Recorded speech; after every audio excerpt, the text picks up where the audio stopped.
Aspirants, welcome to GATE academy plus. My name is Komal Vyas और आज हम डेटाबेस लेक्चर्स में आगे के लेक्चर्स देखेंगे।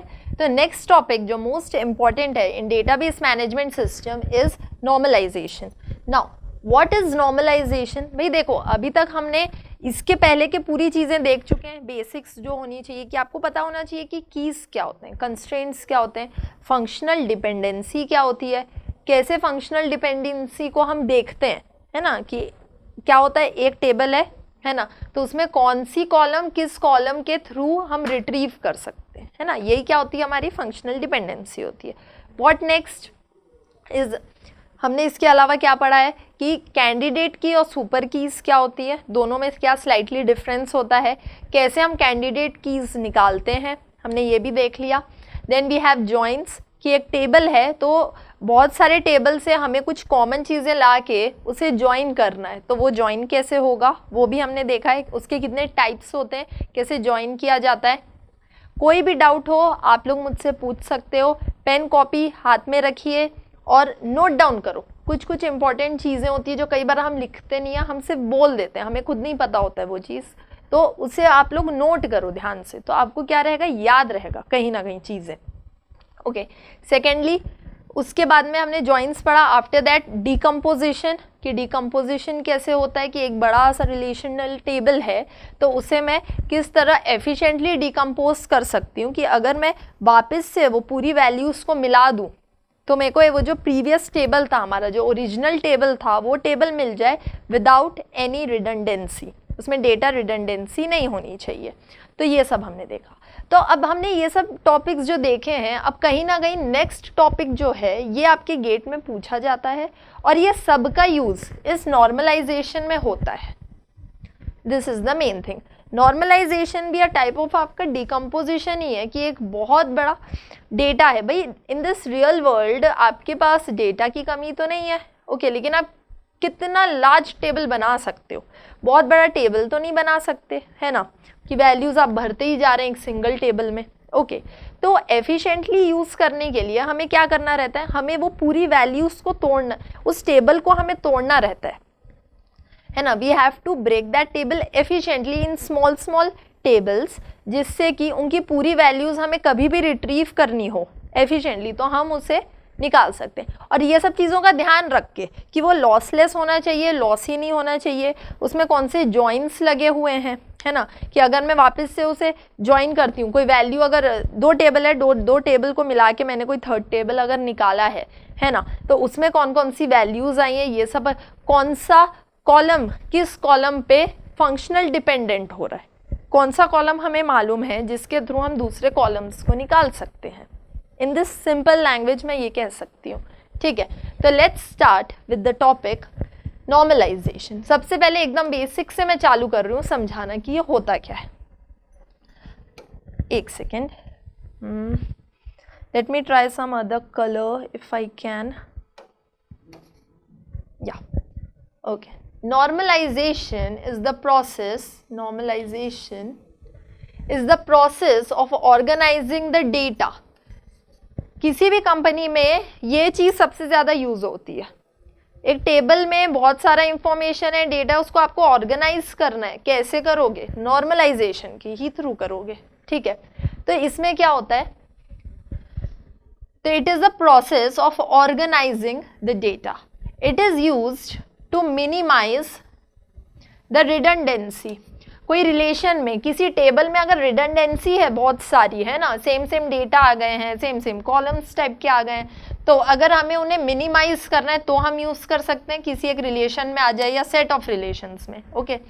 To eliminate the undesirable characteristics, ठीक है, जो एनोमलीज होती हैं बहुत सारी, उन्हें भी अगर मुझे एलिमिनेट करना है तो मैं नॉर्मलाइजेशन का यूज़ करूँगी। क्या एनोमलीज हो सकती है आपके पास, या तो इंसर्शन की प्रॉब्लम आएगी, अपडेशन की, या फिर डिलीशन की। ये तीन प्रॉब्लम्स आ सकती हैं। बिकॉज ये तीन प्रॉब्लम होती है इसलिए हमें सर्चिंग में भी प्रॉब्लम होती है, कि वैल्यू जो हमें डिज़ायरेबल वैल्यू चाहिए होती है वो हमें नहीं मिल पाती, है ना। सर्च में प्रॉब्लम क्यों आता है, क्योंकि ये तीन में प्रॉब्लम है कहीं ना कहीं, ठीक है।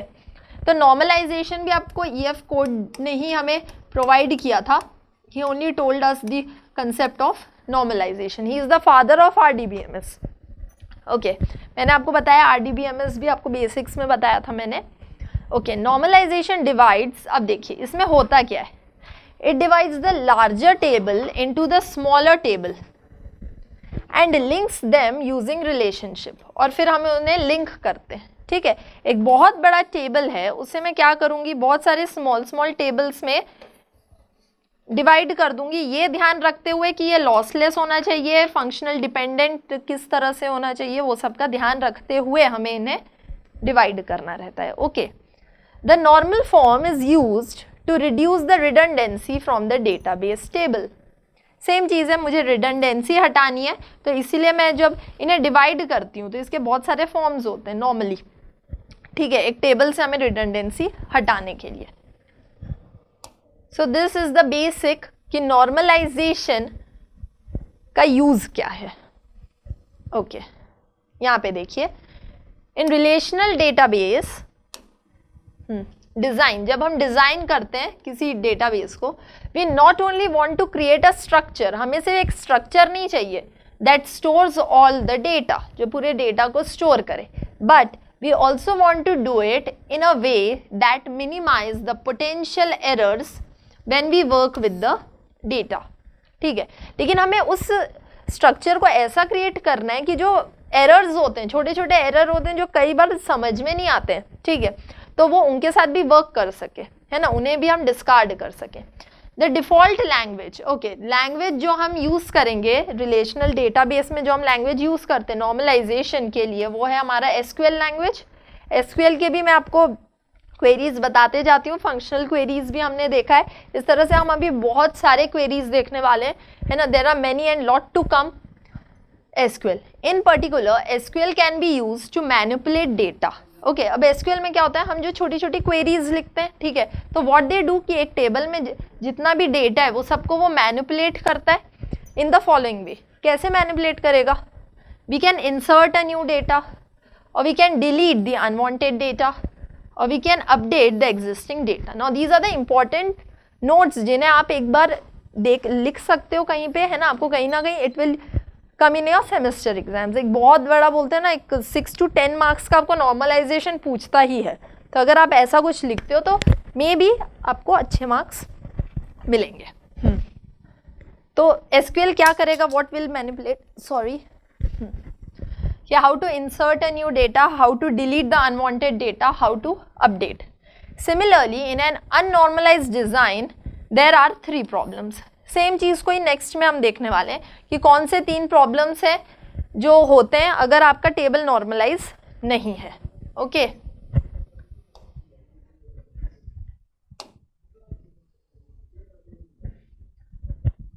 Okay these are the 3 problems. Insert anomaly, ठीक है, इसका मतलब क्या हुआ कि situation if it is impossible to insert certain types of data, ये एक प्रॉब्लम आती है कि कई बार हम चाहते हैं कि कोई डेटा को हमें इंसर्ट करना है, लेकिन हो सकता है हम उससे नहीं इंसर्ट कर पा रहे हैं कोई भी रीज़न की वजह से, कोई हमने हो सकता है ऐसा कोई कंस्ट्रेंट लगा दिया हो, कुछ भी ऐसा कंस्ट्रेंट उसमें ऐसा लगा हो जिस वजह से कोई डेटा इंसर्ट नहीं हो रहा है। ठीक है, तो ये प्रॉब्लम आती है। डिलीट एनोमली क्या होता है, अगर मैं कोई डिलीट करना चाहती हूँ किसी भी डेटा को, ठीक है, लेकिन वो डेटा डिलीट नहीं हो के बाई चांस समझिए उससे रिलेटेड कोई दूसरे डेटा डिलीट हो गए, ठीक है, तो that is also a problem. ठीक है, कोई एडिशनल और ज़्यादा डेटा डिलीट हो गए तो ये भी एक प्रॉब्लम है। Updation in the situation, this refers to the situation where updating the value of a column leads to database inconsistencies। ठीक है, तो क्या अगर डेटाबेस आपका इनकंसिस्टेंट हो जा रहा है अगर मैं अपडेट कर रही हूँ किसी वैल्यू को, तो even this is a very great problem, है ना, तो इसे भी हमें क्या करना है, वहाँ पे सॉल्व करना है। Different rows on the table have different values, हो सकता है हर रो में आपके अलग अलग वैल्यूज हो, अपडेट कर दिया, कहीं का कुछ भी अपडेट हो गया, तो ये भी आपका एक प्रॉब्लम होता है। ओके, तो यही 3 प्रॉब्लम को सॉल्व करने के लिए हम क्या यूज करते हैं, that the process of normalization. Okay, when we go through normalization process we increase the number of table. देखो, जब हम नॉर्मलाइज करेंगे तो क्या होगा, एक बड़ा टेबल बहुत सारे सब टेबल्स में डिवाइड हो जाएगा। इसका मतलब क्या हुआ कि मैंने टेबल को इंक्रीज कर दिया है डेटाबेस में, ठीक है, लेकिन जो डेटा स्टोर हो रहा है उसमें वो क्या हो गया, डिक्रीज हो गया। डेटा स्टोर आपका डिक्रीज हो गया और काफ़ी एफिशिएंटली आपने डिज़ाइन कर लिया उसको। ये मेन है कि एफिशिएंट होना चाहिए, है ना कहीं वर्ल्ड में आपके दो ही प्रॉब्लम है आपके पास में। क्या क्या दो प्रॉब्लम है, एक सर्चिंग का प्रॉब्लम होता है और एक सॉर्टिंग का।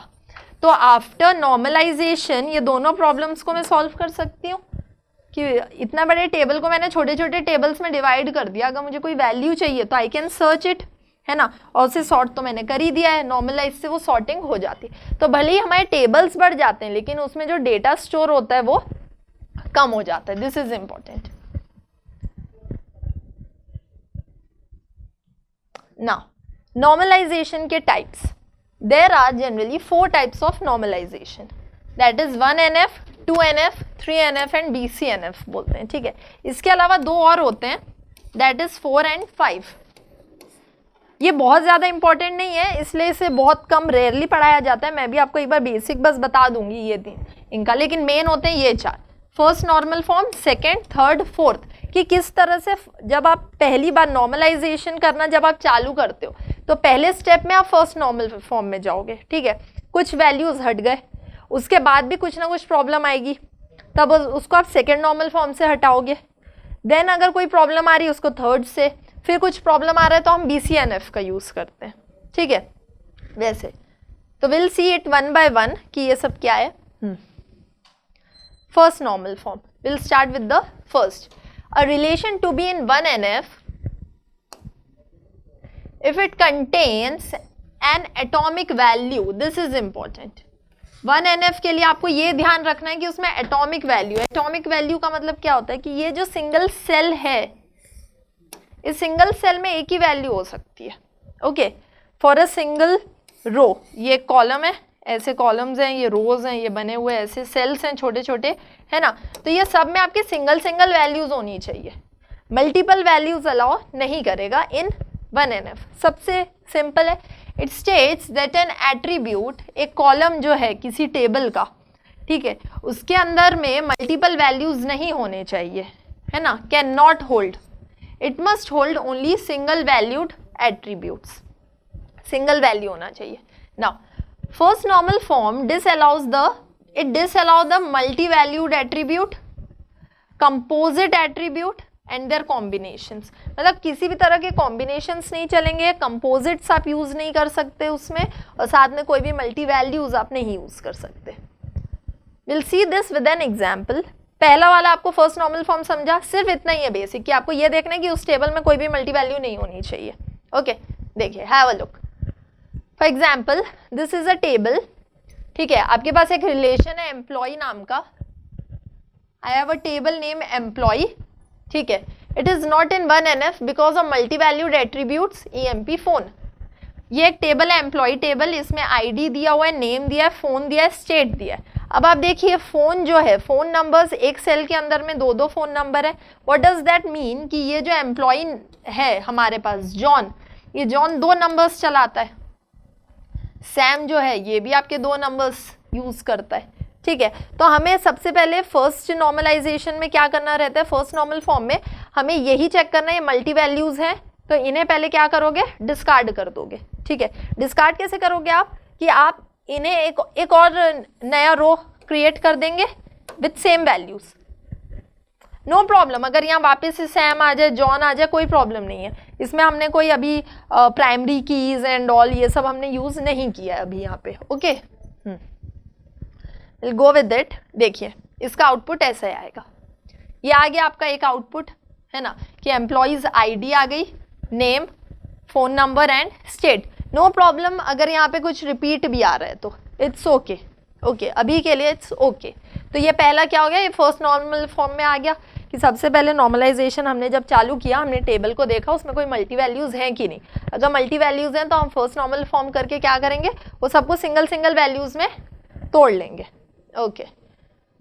सो this is first, finish, okay. Hello aspirants, तो will continue with the lecture. हमने नॉर्मलाइजेशन स्टार्ट किया था पढ़ना, तो उसमें हमने सबसे पहले क्या पढ़ा कि व्हाट इज़ नॉर्मलाइजेशन, कि अगर एक बहुत बड़ा टेबल है आपके पास में जिसमें बहुत सारे बल्क ऑफ डेटा है, तो आप उन डेटा को सिस्टमैटिकली कैसे वर्क करोगे उनके साथ में, जब आप उनको क्या कर सकते हो, छोटे छोटे सब टेबल्स में डिवाइड कर दोगे। इससे क्या होएगा कि अगर सर्चिंग और सॉर्टिंग करने में हमें आसानी होती है।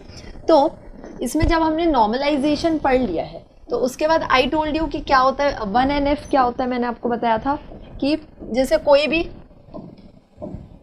विल हैव अ लुक कि for example I have a table जिसमें मल्टीपल डेटा है, तो जब आप फर्स्ट नॉर्मल फॉर्म करते हो तो उसमें क्या होता है, जितने भी मल्टी वैल्यूज होते हैं तो वो सबको पहले हटाना होता है हमें, ओके, फर्स्ट नॉर्मल फॉर्म में। तो इसमें क्या होएगा कि लाइक जॉन जो है उसके पास में 2 नंबर्स हैं, है ना, वो 2 फ़ोन नंबर चलाते हैं। तो हमने क्या किया कि जब नॉर्मलाइज किया इसको तो हमने अलग अलग सेल्स में इसे सिंगल सिंगल डिस्ट्रीब्यूट कर दिया, ओके।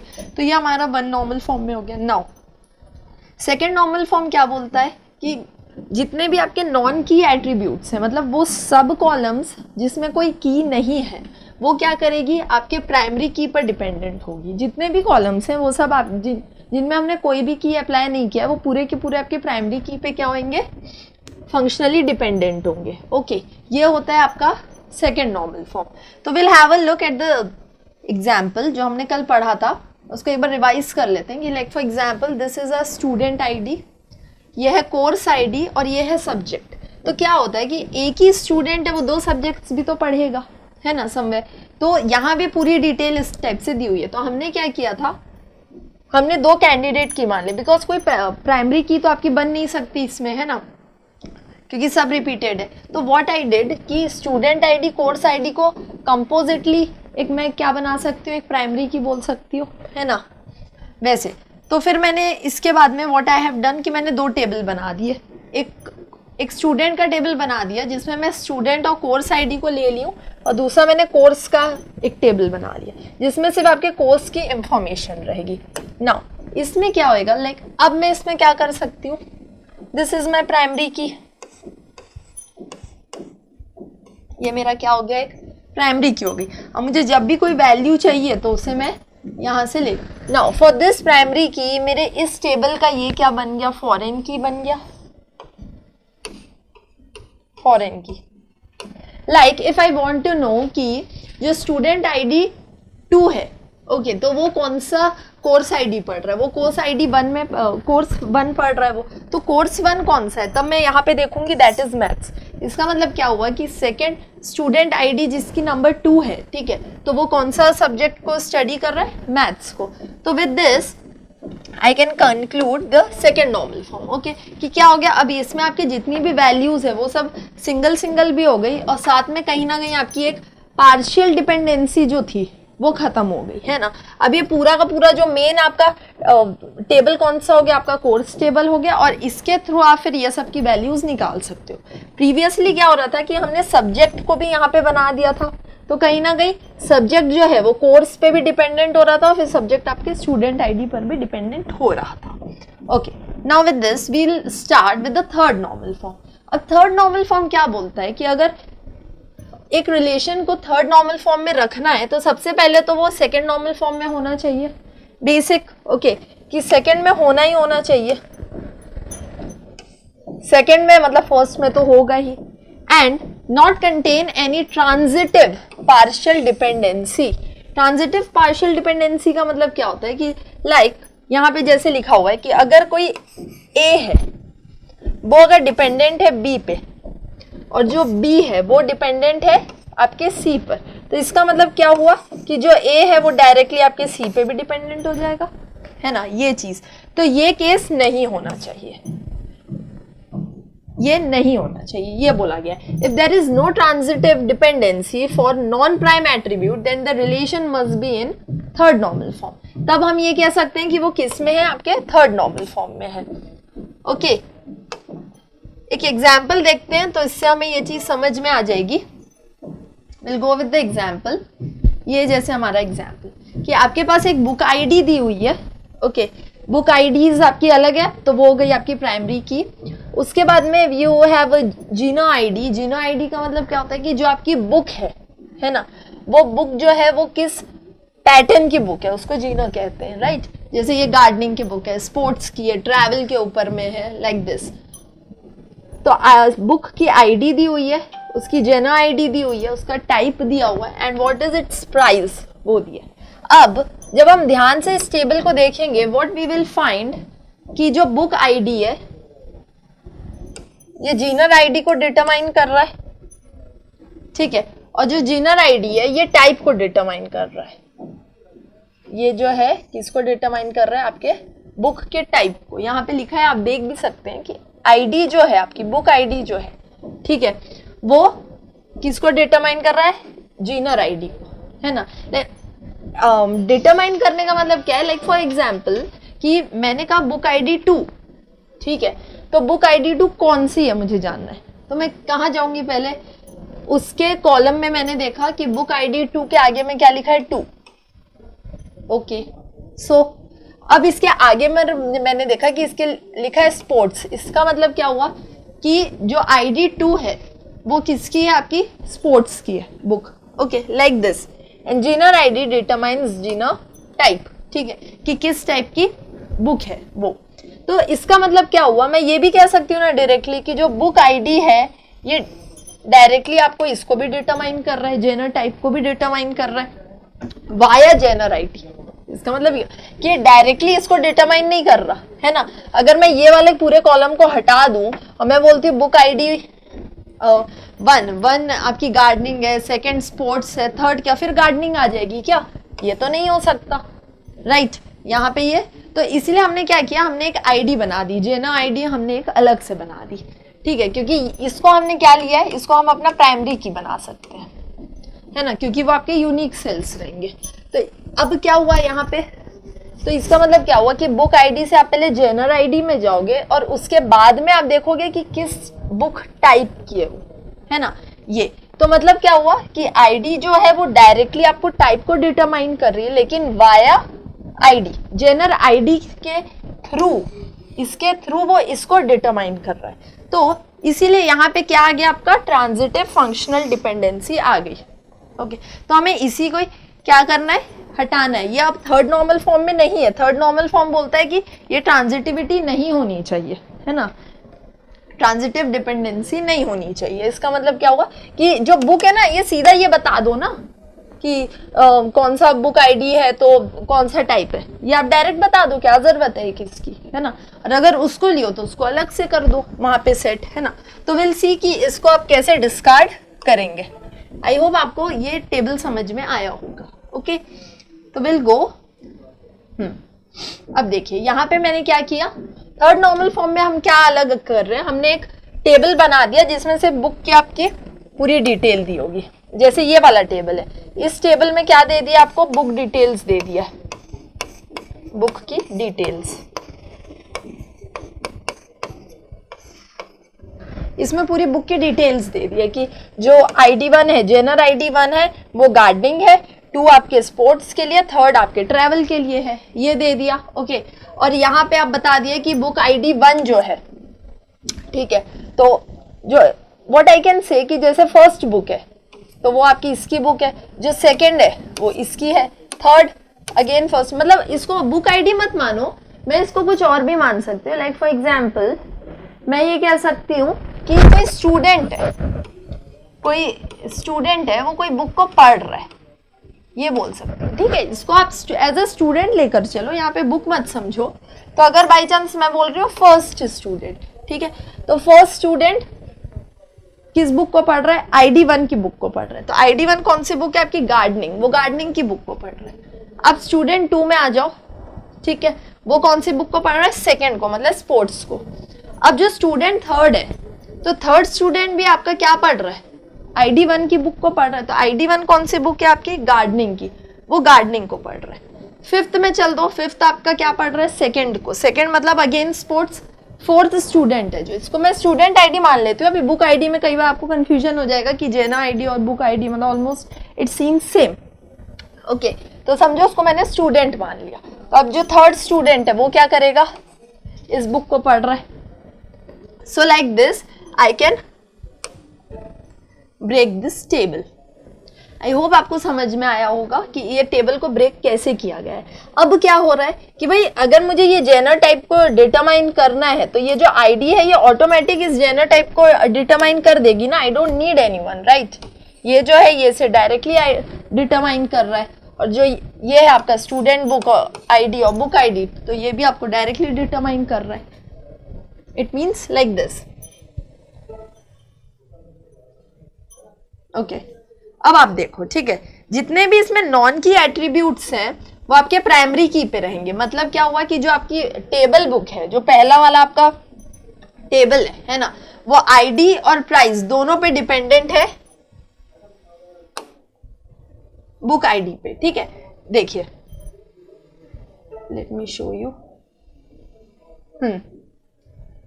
यहां पे देखना कि अब क्या हो रहा है कि जो आईडी और प्राइस है ये दोनों किस पर डायरेक्टली डिपेंडेंट हो रहे हैं, आपके इस पर। ये क्या है आपका प्राइमरी की।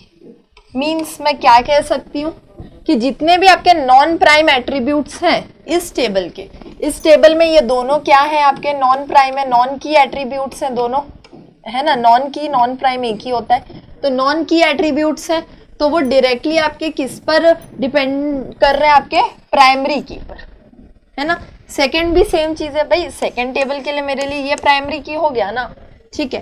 तो ये क्या है अब आपका, ये भी आपका नॉन की है, नॉन की एट्रीब्यूट है, तो it is also dependent on genre ID, ठीक है।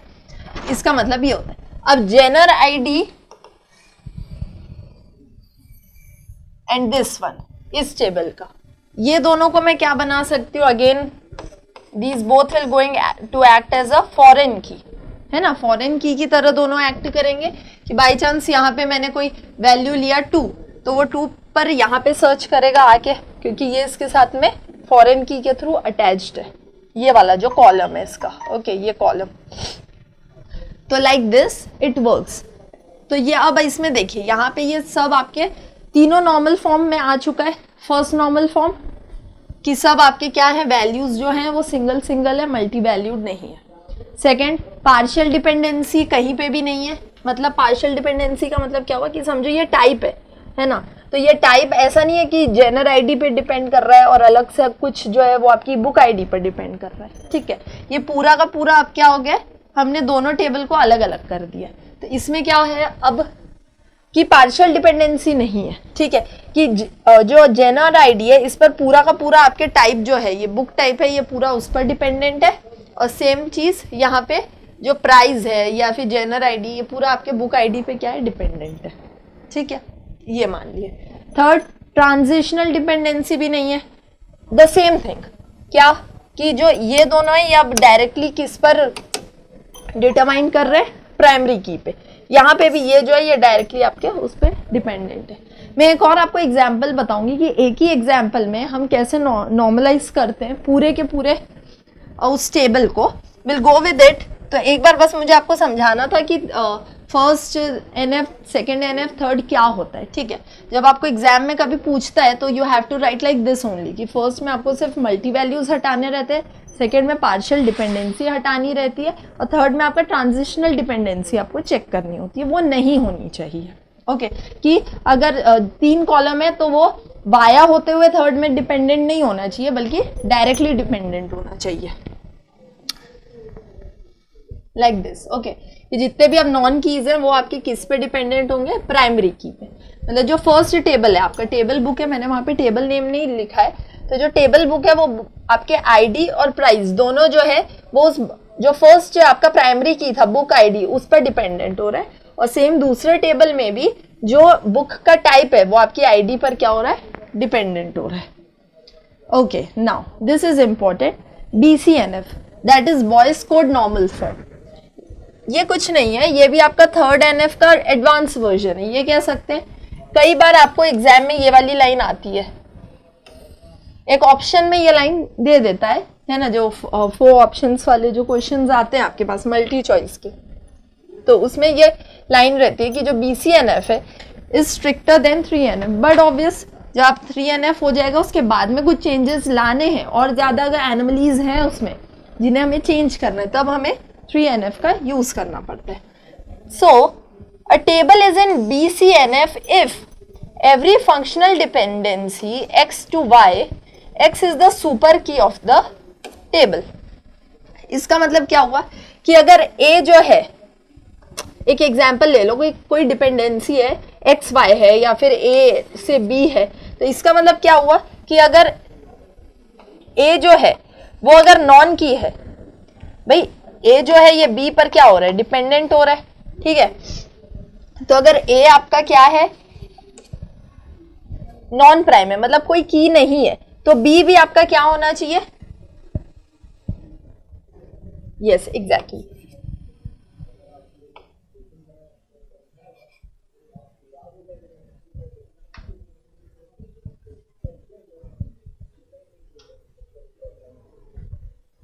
अगर ये आपका नॉन प्राइम है तो ये भी आपका नॉन प्राइम होना चाहिए.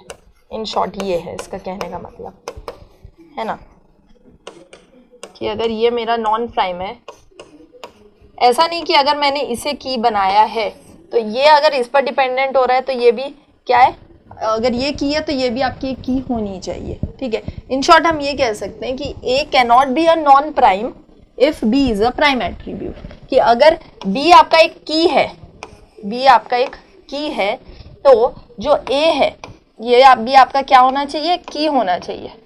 इसका मतलब ये होता है. इसका एग्जाम्पल देखते हैं, उससे आपको अच्छे से समझ में आएगा ये चीज़ कि मैं क्या कहना चाह रही हूँ, ठीक है.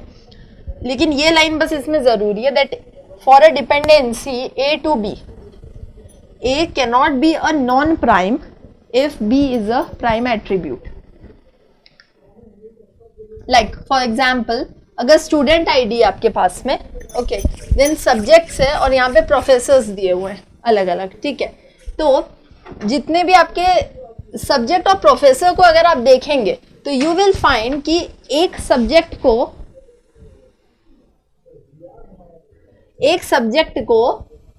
बहुत सारे प्रोफेसर पढ़ा रहे हैं, ठीक है. हम ये कह सकते हैं कि बहुत सारे प्रोफेसर्स क्या हैं, एक सब्जेक्ट को पढ़ा रहे हैं, ओके. अब जो एक स्टूडेंट है वो भी आपके बहुत सारे सब्जेक्ट्स को एक साथ पढ़ सकता है, जैसे कि स्टूडेंट आईडी 101 एंड 101.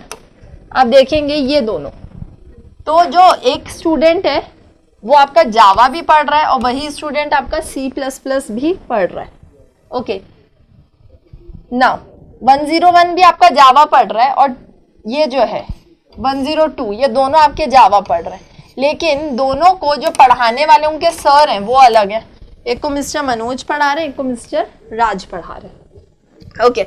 एक और है जावा यहाँ पे, ठीक है, जो 104 पढ़ रहे, पर इन्हें कौन पढ़ा रहे हैं, मिस्टर अमेय पढ़ा रहे हैं. तो इस तरह से अब देखिए यहाँ पे भी थोड़ा कंफ्यूजन होगा आप लोग को, ठीक है, कि इसे हमें क्या करना पड़ेगा, ब्रेक डाउन करना पड़ेगा.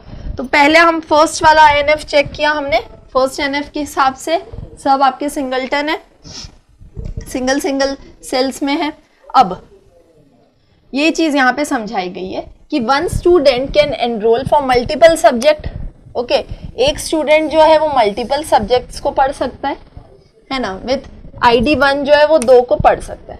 अब हर सब्जेक्ट के लिए एक प्रोफेसर असाइन होगा, लेकिन मल्टीपल प्रोफेसर्स जो है वो एक सब्जेक्ट को पढ़ा सकते हैं, है ना, लाइक फॉर जावा. तो देखिए यहाँ पे हो क्या रहा है, अगर अब मैं इसको BCNF में करती हूँ तो मैं इसको कैसे वर्क करूंगी, इसके साथ में ID और सब्जेक्ट को एक साथ में क्या मानूंगी, एक प्राइमरी की. सिर्फ ID को प्राइमरी की नहीं बना सकती मैं वहां पे, रीजन क्योंकि उस कॉलम में मैंने क्या कर दिया है, मैंने IDs वो सब स्टूडेंट्स की रिपीट भी कर दी क्योंकि कहीं ना कहीं सब्जेक्ट रिलेटेड था उनके साथ में, इसीलिए. तो मैं अब क्या करूंगी, सब्जेक्ट ID और सब्जेक्ट ये दोनों को मैंने बना दिया primary key, okay. Together act as a primary key, because using student ID and subject we can find all the columns of the table, okay.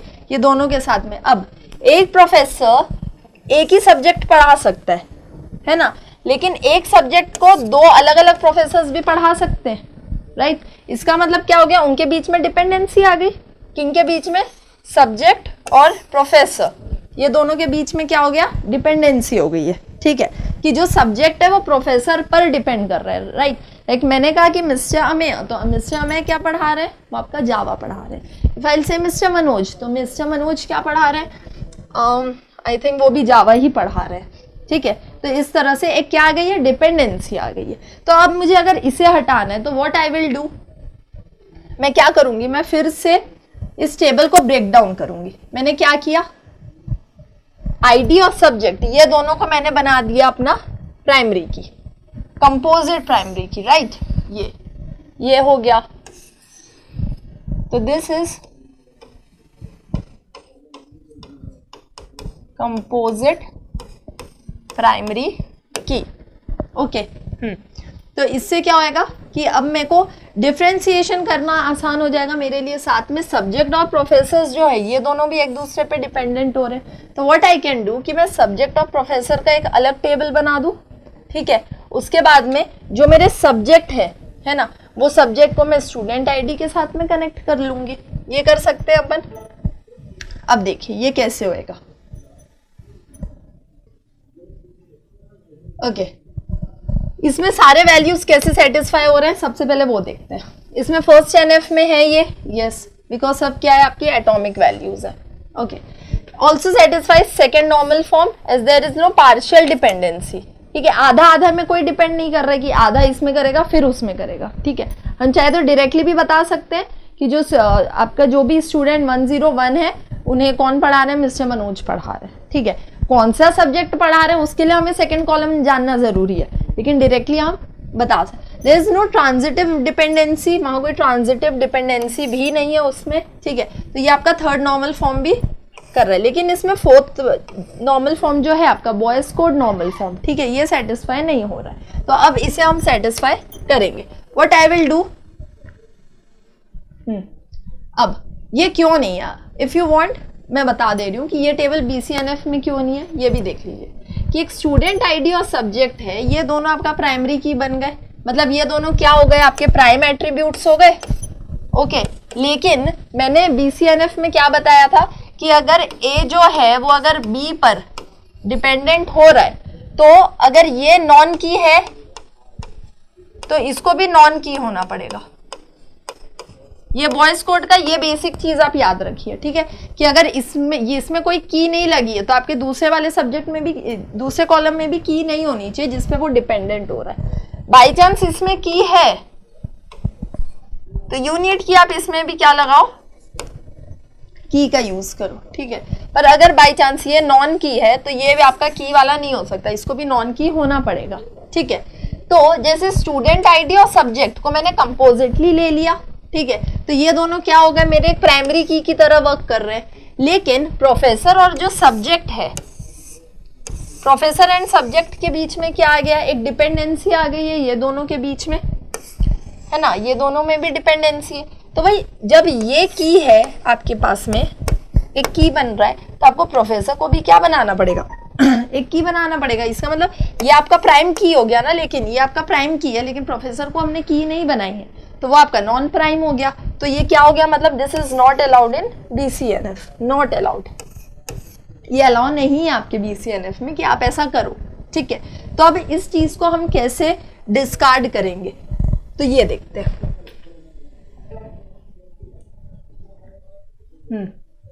हम इसको दो टेबल में डिकम्पोज कर देंगे, student table and professor table में, okay.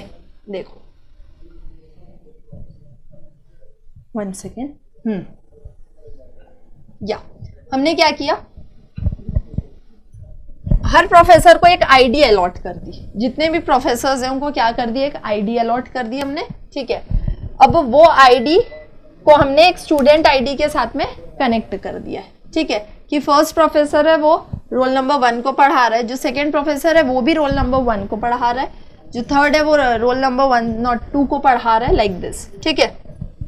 ये हमने क्या कर दिया, एक ये टेबल बना दिया और दूसरा ये टेबल। देखिए इसमें क्या कर दिया हमने, वही चीज है। अब प्रोफेसर की आईडी को मैंने उनके सब्जेक्ट और प्रोफेसर के साथ में कनेक्ट कर दिया। इन शॉर्ट मुझे सब्जेक्ट को की बनाने की जरूरत नहीं पड़ी, क्योंकि मैंने प्रोफेसर आईडी को क्या बना दिया, मेरी मेन प्राइमरी की मैंने प्रोफेसर आईडी को बना दी, ओके। इसको मैंने क्या बना दी, मेरी प्राइमरी की। तो अब इसको प्राइमरी की बनाने से क्या हो गया कि अब मैं सिंगली ये बता सकती हूँ कि जो फर्स्ट प्रोफेसर है उसका नाम क्या है और वो कौन से सब्जेक्ट को पढ़ाता है, ठीक है। जो सेकंड प्रोफेसर है उसका नाम क्या है, वो कौन से सब्जेक्ट को पढ़ाता है। जो जिस प्रोफेसर का आईडी थर्ड है वो किस सब्जेक्ट को पढ़ा रहा है और व्हाट इज हिज नेम, ठीक है। तो अब यहाँ से ये चीज निकालना मेरे लिए आसान हो गया। इसके अलावा जो मैंने दूसरा टेबल बनाया वो मेरा टेबल क्या था कि मैंने क्या किया, प्रोफेसर आईडी को स्टूडेंट के साथ में कनेक्ट कर दिया। इधर में भी मैं इसको प्राइमरी की बना लूंगी। इसको प्राइमरी की हम आईडी को नहीं बना सकते, जरूरी नहीं है कि हर टाइम स्टूडेंट आईडी प्राइमरी की बने, ठीक है। तो जैसे ये टेबल में आपके स्टूडेंट आईडी प्राइमरी की नहीं हो सकता। Okay, this is the easy example, बहुत एक इजी एग्जाम्पल है ये चीज बताने के लिए कि कैसे हम। अब देखिए, अब इसमें क्या हो गया कि एक प्रोफेसर आईडी हमारे पास की है, बाकी सबको मुझे की बनाने की जरूरत नहीं पड़ी, और दोनों प्रोफेसर आईडी को आप ज्वाइन कर लो, जिससे अगर कोई डेटा आपको चाहिए तो आपको निकल जाएगा। बाकी डेटा दोनों कनेक्ट करने की आपको ज़रूरत है ही नहीं, दोनों अलग अलग चीज़ है। वो आपका स्टूडेंट का डिटेल देगा और वहीं पे ये आपको सब्जेक्ट और उनका जो नाम है उसका डिटेल देगा, दोनों अलग टेबल बन गए आपके पास। So this is known as BCNF, ठीक है। Will go with a simple example, उसके बाद में मैं आपको फोर्थ और फिफ्थ नॉर्मल फॉर्म पढ़ाऊंगी। Just wait. Okay, we'll start with an example of normalization. Okay, इसमें क्या हो रहा है कि समझिए आपके पास एक टेबल है, name, address, movies and salutation. तो सबसे पहले मैं आप लोग को बता देती हूँ जो हमने अभी तक पढ़ा है। तो फर्स्ट नॉर्मल फॉर्म के लिए हमने क्या हमारा क्या रूल था कि जो भी आपके वैल्यूज हैं वो सब क्या होनी चाहिए, आपकी एटॉमिक वैल्यूज होनी चाहिए। You should have atomic values. Okay, for second normal form no partial dependency, कोई भी पार्शियल डिपेंडेंट नहीं करना चाहिए। मतलब यहाँ पे आपका कंसेप्ट आ जाएगा किसका, प्राइमरी की एंड ऑल, ठीक है। Third normal form goes with no transitional dependency, no transitional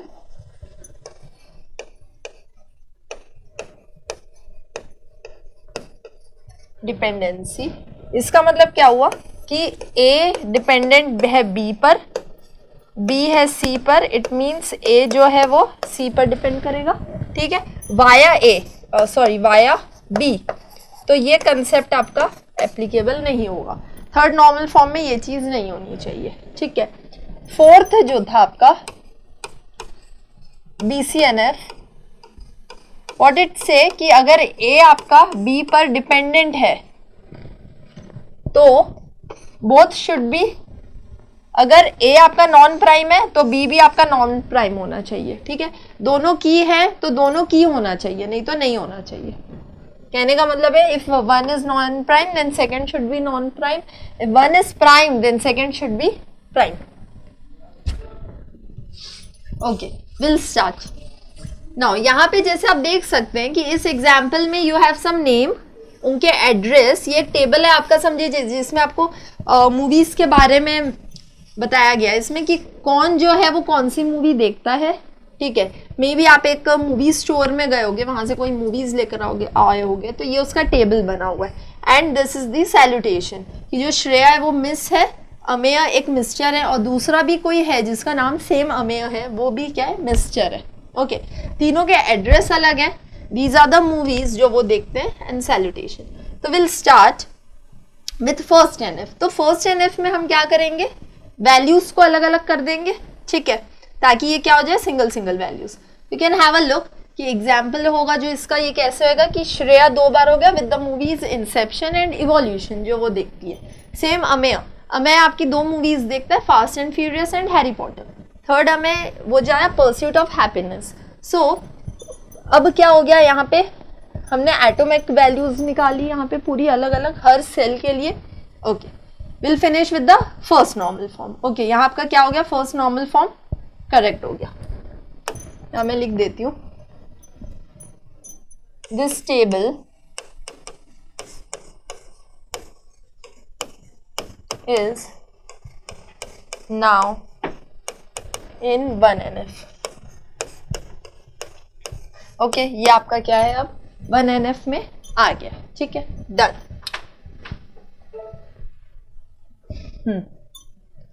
will go with the second thing. अब देखिए यहाँ पे क्या प्रॉब्लम आ रही है। अभी फर्स्ट NF में तो हो गया, लेकिन बाई चांस अब मुझे किसी ने पूछा कि ये बताइए कि अमेय कौन सी मूवी देखता है, तो व्हाट आई विल डू। भाई यहाँ पे तो तीनों अमेय है, यहाँ तो 3 ठोक दिख रहे हैं, ठीक है। एक अमेय आपका पुणे से को बिलोंग करता है और एक अमेय जो है आपको मुंबई को बिलोंग करता है, ठीक है। एक जो है वो एक हैरी पॉटर देखता है, एक फास्ट एंड फ्यूरियस देखता है, एक परस्यूट ऑफ हैप्पीनेस देख रहा है। तो अब ये क्या हो गया, आपका एक ब्लंडर हो गया, ठीक है। तो यहाँ आपको आ गया कंफ्यूजन। तो now what I will do, यहाँ पर मेरे को क्या बनाना पड़ेगा, yes, now I have to go with the second normal form. यहाँ मुझे सेकेंड नॉर्मल फॉर्म यूज करना पड़ेगा और वैल्यूज को अलग। अब यहाँ से हम 2 टेबल बनाएंगे अलग अलग, ठीक है। यहाँ पे आपका कंसेप्ट आएगा किसका, कंपोजिट की का, ठीक है, कि कैसे हम कंपोजिटली कीज बनाएंगे। देखिए अब मैं यहाँ पे क्या करूंगी, मैं एक और न्यू कॉलम यहाँ पे ऐड कर दूंगी। समझो मैंने मेंबरशिप आईडी का एक कॉलम ऐड कर लिया, ओके। उसमें मैंने आईडी नेम दे दिए 1 2 3, ठीक है, और उस हिसाब से मैंने नेम्स डाल दिए, उनके एड्रेस डाल दिया, सैल्यूटेशन डाल दिया, ठीक है। ये एक टेबल हो गया मेरे पास मेंबरशिप का। और सेकेंड टेबल में मैंने क्या किया है कि जो मूवीज है, मूवीज को कौन देख रहा है, ठीक है, कौन सी मेंबर आईडी किस मूवी को यूज करती है, तो वो उसका टेबल हमने दूसरा बना दिया जिसमें हमें मूवी की डिटेल्स मिल गई। लाइक जो मेंबरशिप 1 वाला है आईडी, तो वो आपका Inception, with second goes with fast and Furious and Harry Potter, third goes with pursuit of happiness. ये सब मूवीज आप लोग भी देखिएगा, हॉलीवुड मूवीज बहुत अच्छी मूवीज है, मे बी आप लोगों ने तो देखा भी होगा। This one is very good, pursuit of happiness. Spelling यहाँ पे मैंने थोड़ी सी गलत लिख दी है, SU है ये, ओके। तो ये हो गया आपका सेकेंड नॉर्मल फॉर्म में, हमने इसको ब्रेक कर दिया, ठीक है। अब क्या होगा यहाँ पे, ये मेरा क्या बन गया, प्राइमरी की, दिस इज माय प्राइमरी की, है ना। अगर अब मेरे को कोई वैल्यूज चाहिए तो मैं इसमें से निकाल के आपको वैल्यू को बता सकती हूँ, right. Now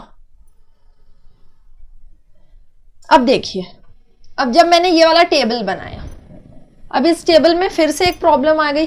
this is in second normal form, ये आपका सेकेंड नॉर्मल फॉर्म में है, ठीक है। सेकेंड हमने क्या किया कि यार देखो पार्शियल डिपेंडेंसी नहीं होनी चाहिए थी, है ना। पार्शियल डिपेंडेंसी मतलब क्या हो रहा था कि यार कौन सा नेम है, वो एड्रेस, वो पूरा कंफ्यूजन हो रहा था। तो उस कंफ्यूजन को हटाने के लिए हमने क्या किया, अब 2 टेबल्स बना दिए हमने अलग अलग, ठीक है। तो 2 टेबल को हमने क्या कर दिया कि एक में हमने एक कॉलम एक्स्ट्रा बना दिया आईडी का, तो अब वो क्या करेगा, वो डिटरमाइन करेगा बाकी कॉलम्स को, ठीक है। तो मेंबरशिप आईडी जो है वो ये तीनों को अब डिटरमाइन कर रहा है अलग अलग, और साथ में वही वाला जो कॉलम है वो आपके मूवीज को भी डिटरमाइन कर रहा है, ठीक है। ये हो गया आपका सेकेंड नॉर्मल फॉर्म में है ये टेबल ना। अब एक प्रॉब्लम आ गई, फॉर एग्जाम्पल एक मेंबरशिप आईडी है 100, ठीक है, जो मूवी देखता है मिशन इम्पॉसिबल। तो अब मुझे इसको सर्च करना है, मैं इसको यहाँ पे क्या कर रही हूँ, सर्च, ठीक है। मुझे मिलेगा क्या, अगर होगा तो नहीं, रीजन है ना, वोंट बी एबल। क्यों, क्योंकि मैंने कीज नहीं लगाए वहां पे। कंसेप्ट आएगा अब यहाँ पे किसका, की का आएगा, ठीक है। 101 is not present in table 2 और टेबल 1, ठीक है।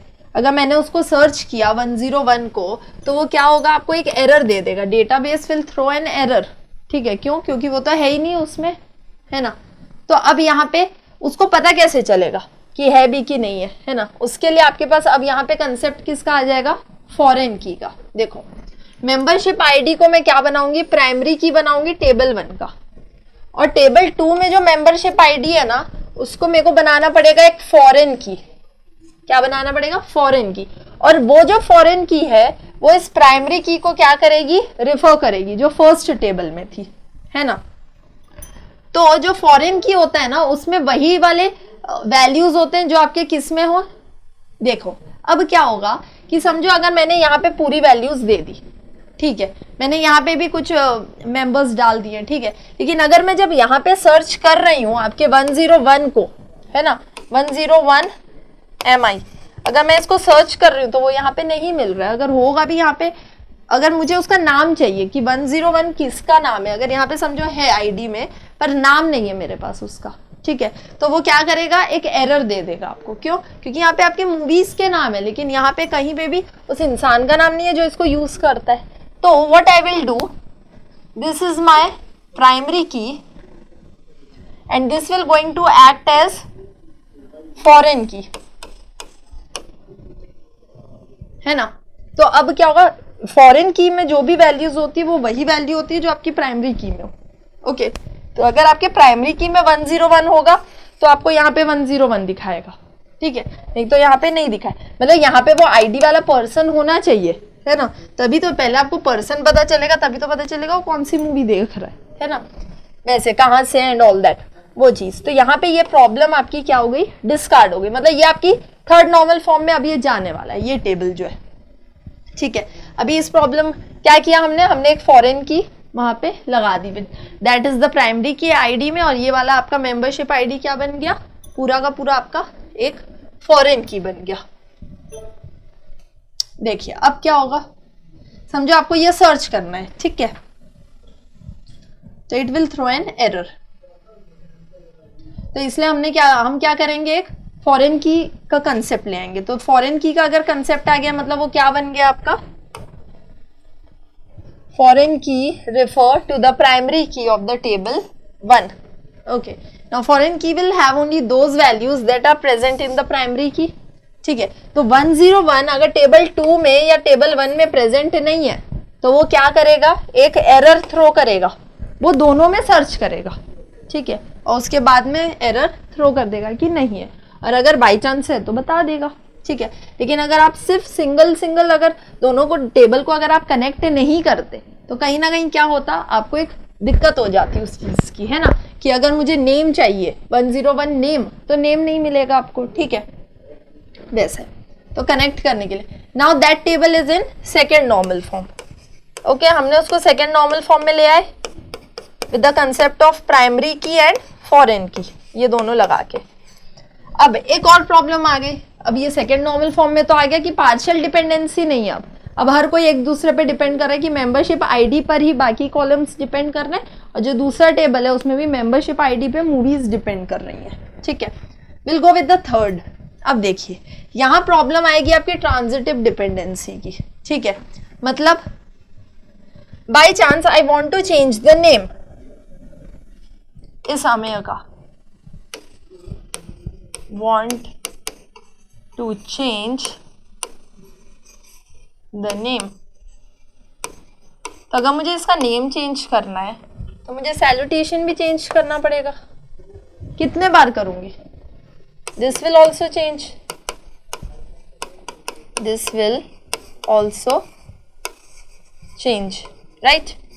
जरूरी थोड़ी जो सेकंड नाम आए वो मिस्टर ही हो, वो मिस भी हो सकती है, वो एक इंजीनियर हो सकती है ना, शी और ही कैन बी एनीथिंग, ठीक है। सो यहाँ पे आएगा आपका कंसेप्ट ट्रांजिटिव डिपेंडेंसी का, ठीक है, मतलब ये अब क्या हो रहा है यहाँ पे कि ये डायरेक्टली इसको डिपेंड कर रहा है, ठीक है, बाय। अब इसमें हम चेंज करेंगे, कैसे चेंजेस लाएंगे देखिए, is when changing a non key column might cause any of the other non key column to change, मतलब इसमें कोई की नहीं है ना, अगर मैं इसे चेंज करती हूँ तो मेरी ये वैल्यूज भी क्या होगी, चेंज होगी, है ना, वो तो ये नहीं होना चाहिए। जो ट्रांजिटिव नहीं बता रहे थे कि ए जो है बी में, बी तो अगर ए में कोई चेंज आ रहा है तो आपके सी में भी चेंज आ रहा है ना, तो वो चीज नहीं होनी चाहिए। अगर ये चेंज हो रहा है तो इसको भी होना जरूरी है चेंज। तो व्हाट आई विल डू, मैं अगेन एक अलग से टेबल बना दूंगी, इसका भी एक अलग टेबल हम बना सकते हैं, ठीक है। वो कैसे बनाएंगे देखो, ट्रांजिटिव डिपेंडेंसी का यहाँ ये लिखा हुआ है डेफिनेशन, इसको आप याद रख सकते हो कि एक्चुअली डिपेंडेंसी होती क्या है, कि अगर एक कॉलम में कोई चेंजेस आ रहे हैं, ठीक है, तो जो दूसरा कॉलम है जिस पर वो डिपेंड कर रहा है, ठीक है, तो उसमें भी क्या आ रहे हैं, उसके चेंजेस आ रहे हैं, बट चेंजेस नहीं आने चाहिए, ठीक है। देखो अब यहाँ पे ये थर्ड NF में आ गया, कंप्लीट हो गया 3NF में। क्यों? मैंने क्या किया यहाँ पे, मैंने एक टेबल को 3 में अब डिवाइड कर दिया। What I did, first table में जो लास्ट सैल्यूटेशन था ना, हाँ, उसका मैंने एक अलग से ही टेबल बना दिया। ठीक है, नॉर्मलाइजेशन मतलब क्या है, आपको टेबल्स को ब्रेक करना है। ठीक है, हर कॉलम के लिए आप एक टेबल बना दो, है ना। एकदम ऐसा नहीं कि बहुत ज्यादा भी टेबल्स बना दिया, ऐसे बना दो कि कम से कम वो कनेक्टेड हो जाए सब एक दूसरे के साथ में। ओके, देखिए अब यहाँ पे 3 टेबल बन गए, तो ये जो थर्ड टेबल आपका बना है, जो आपका क्या दे रहा है, सैल्यूटेशन की डिटेल्स दे रहा है। तो अब इस डिटेल इसके साथ में मैंने इसको ज्वाइन कर दिया, है ना। आई कैन ज्वाइन दिस, ये बन गया मेरा प्राइमरी की, और ये इसके साथ में बन गया मेरा फॉरेन की। सेम आपका यहाँ पे भी था, है ना, ये और ये, दिस इज माई प्राइमरी की, ये मेरा प्राइमरी की कंसेप्ट यहाँ पे आ गया, और यहाँ पे मेरे पास उसी चीज का क्या आ गया, फॉरेन कीज आ गए। ओके, ये इस तरह से आप अब बता सकते हो। यहाँ पे हो सकता है कि अगर मूवीज है जैसे आपके पास, तो मूवीज को मैं यहाँ पे प्राइमरी की ले सकती हूँ, है ना, क्योंकि एक मूवी जो है उसको तो एक ही आईडी मिलेगी, है ना, लाइक दिस। सॉरी, हाँ, ये इसको हम प्राइमरी की नहीं बना सकते, रीजन की मेंबरशिप जो है, या एक इंसान जो है वो एक से ज्यादा मूवीज भी देख सकता है ना, इसीलिए। ठीक है, तो वहां पे क्या हो गया, वो प्राइमरी की बन गया, और उसके साथ ये कनेक्ट होके फॉरेन की।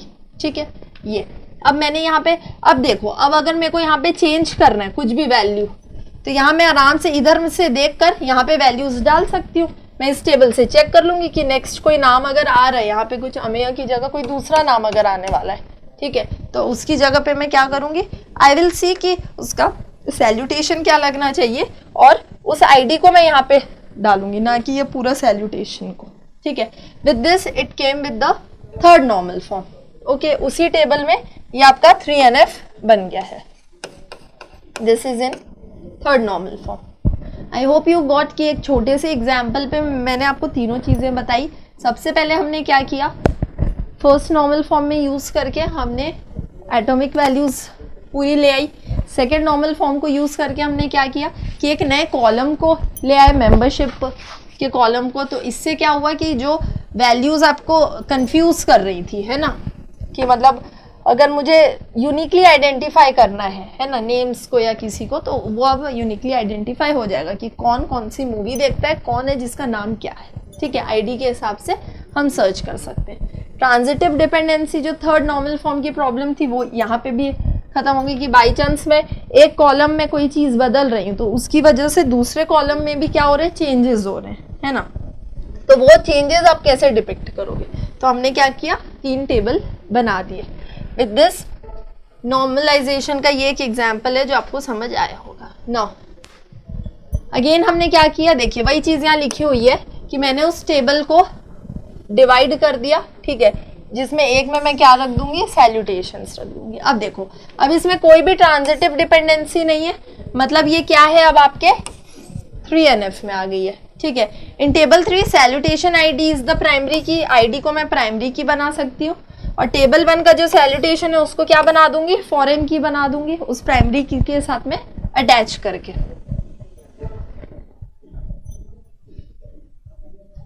ओके, तो ये एक छोटा सा एग्जाम्पल था आप लोगों को बताने के लिए कि कैसे नॉर्मलाइजेशन जो है वो वर्क करता है। आपको चारों नॉर्मलाइजेशंस के लिए, अब देखिए ये थर्ड तक ही होगा, इसमें BCNF होने की ज़रूरत नहीं है इसको, रीज़न कि कि उसमें अब हो सकता है कि एनोमलीज ना हो, और अगर और भी कुछ होता है तो वो फर्दर हम देख सकते हैं, लेकिन अभी उसकी ज़रूरत नहीं है, क्योंकि ये वाला जो टेबल था ये बहुत छोटा टेबल था, और ये आपके 3NF में आने के बाद में अब स्टॉप हो गया। अब इसमें आप कुछ भी चेंजेस लाओगे तो ये इट इज़ वर्थ कि ये तीनों टेबल मिलके वो पूरी प्रॉब्लम्स को सॉल्व कर देंगे, पूरी सर्चिंग कर देंगे। ओके, तो इसमें अब आगे जाने की ज़रूरत नहीं है। So this will be your final normalisation, कि 3NF के बाद में आपका जो नॉर्मलाइजेशन हो जाएगा वो ऐसे हो जाएगा 3।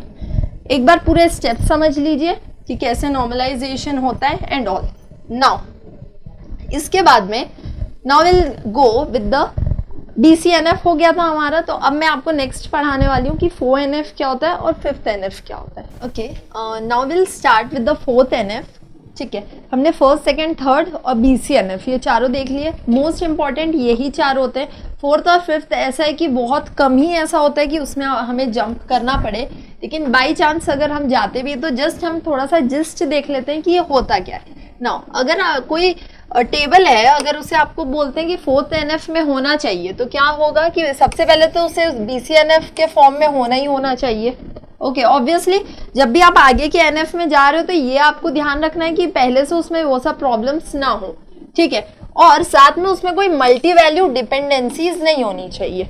मल्टी वैल्यू डिपेंडेंसी का मतलब क्या हो गया कि समझो एक A है वो B पर डिपेंड कर रहा है, तो A की सिंगल वैल्यू के लिए जो B है अगर उसमें बहुत सारी वैल्यूज डिपेंड कर रही हैं, ठीक है, A की सिंगल वैल्यू पे B की बहुत सारी वैल्यूज क्या हो रही है, डिपेंड कर रही है, तो ये होता है एक मल्टी वैल्यू डिपेंडेंसी होती है। तो 4NF में आपको यही चेक करना है कि ये चीज नहीं होनी चाहिए। कैसे चेक करेंगे, देखिए इस टेबल में क्या हो रहा है कि एक स्टूडेंट आईडी है ना, ये आईडीज दी हुई है, उनके कोर्स दिए और उनकी हॉबी दी है।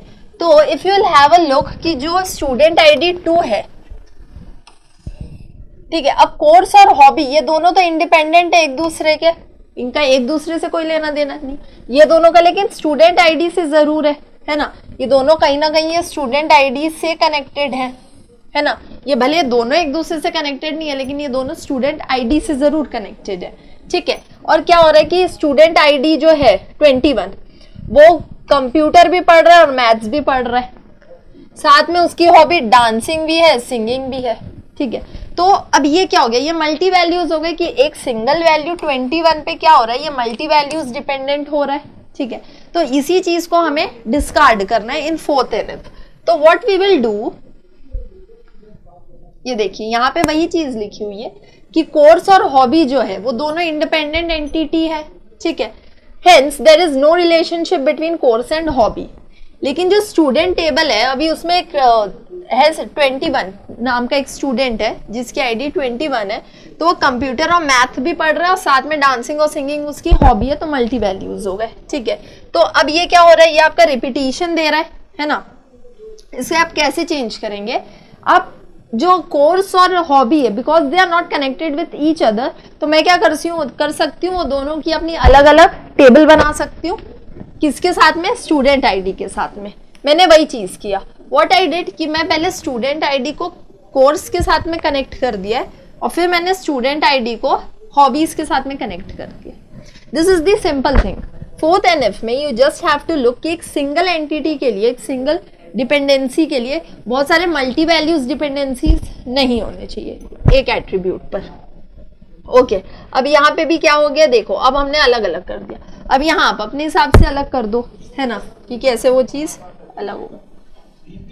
नाउ इन 5th NF, अब आप 5th NF देखिए, इसमें क्या है कि अगर आपका कोई टेबल 5th NF में होना चाहिए तो सबसे पहले तो 4NF उसके पूरे कंप्लीट हो जाने चाहिए, 1 2 3 4 BCNF एंड ऑल।